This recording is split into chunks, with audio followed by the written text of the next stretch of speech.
The Zephyrian Council had ruled the Outer Rim for 3 millennia. Their ships, sleek crescents of crystalline metal, had never faced true resistance.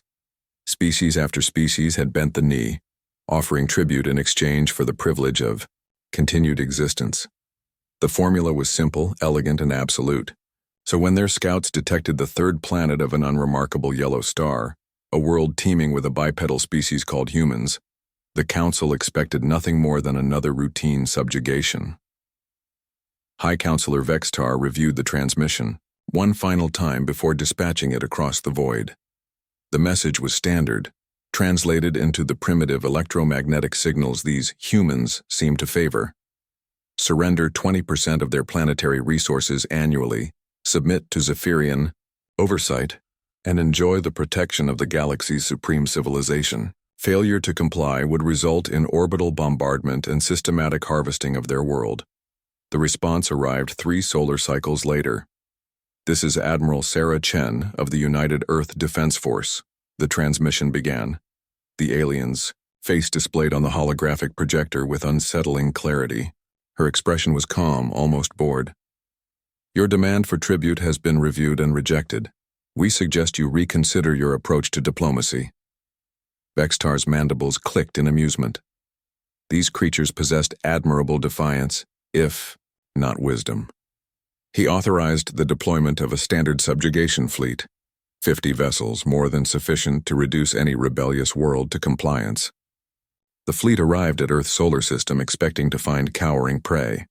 Instead, they encountered something unprecedented: organized resistance.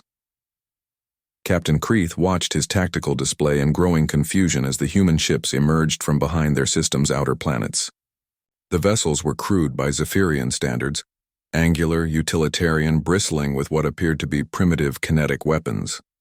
But there were hundreds of them, arranged in formations that spoke of military doctrine and strategic thinking.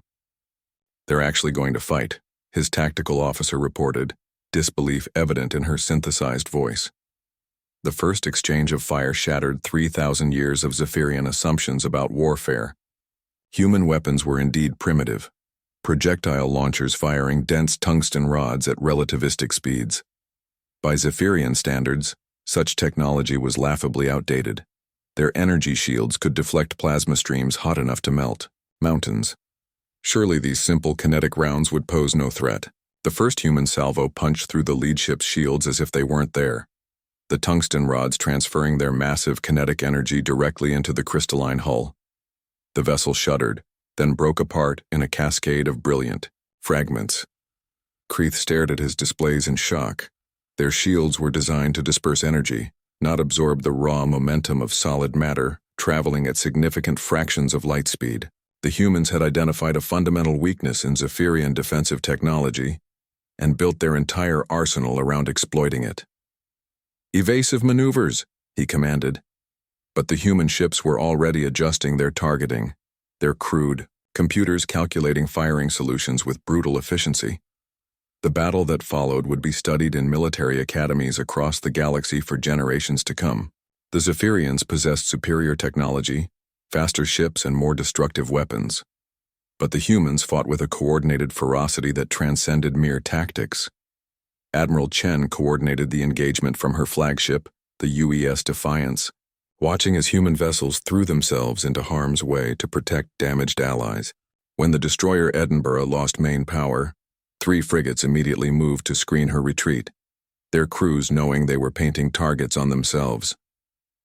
"Ma'am, the Zephyrian flagship is attempting to withdraw," reported her tactical officer. "Negative," Chen replied, her voice ice-cold. "They came here demanding tribute. Let's show them what humanity pays in return." The human fleet pressed their attack with relentless precision. Ships that should have fled when outgunned instead closed to point-blank range, their crews launching boarding pods and maintenance drones retrofitted with explosive charges. Zephyrian vessels found themselves under assault from directions they had never considered: maintenance shafts, cargo bays, even waste disposal systems. Commander Torres led one such boarding party onto a Zephyrian cruiser, his squad moving through corridors designed for beings twice their height. The aliens were technologically superior, but had never faced an enemy willing to turn their own infrastructure against them. Human engineers had spent decades studying every piece of Zephyrian technology they could acquire, learning not just how it worked, but how it could be sabotaged. Demolition charges placed on the primary power coupling, Torres reported, his voice crackling through the comm. These ships have a single point of failure in their energy distribution network. Take that out, and they're dead in space. Across the battlefield, human boarding parties repeated the process. Ships that had terrorized worlds for millennia found themselves powerless, drifting hulks waiting for human salvage crews. Captain Creeth's flagship was among the last to fall. As human marines breached his bridge, he looked up at the alien creatures with something approaching respect. They were smaller than Zephyrians, their technology decades behind, their ships held together with what appeared to be advanced metallurgy and stubborn determination. "Why?" he asked as Admiral Chen herself stepped onto his bridge. "Your world could have lived under our protection. Why choose this?" Chen studied the defeated alien commander, her expression thoughtful. "Because you made the same mistake every bully makes," she said finally. "You assume that because we're smaller, we're weaker, that because our technology is different, it's inferior. You saw tribute as your right, without considering what we might see as ours." She gestured to the tactical display where human ships were already moving to secure the disabled Zephyrian vessels. "We see freedom as our right, and we're willing to fight for it." The news of humanity's victory spread across the galaxy faster than any Zephyrian fleet. Species that had paid tribute for generations looked up at the stars with new hope, while others learned a valuable lesson about the dangers of assuming superiority. The Zephyrian Council never again sent tribute demands to Earth. Instead, they sent ambassadors, carrying the first diplomatic overtures from a civilization that had learned to respect the small, stubborn species from the third planet of an unremarkable yellow star. Humanity had spoken in the only language the galaxy seemed to understand, the thunder of guns and the courage to use them.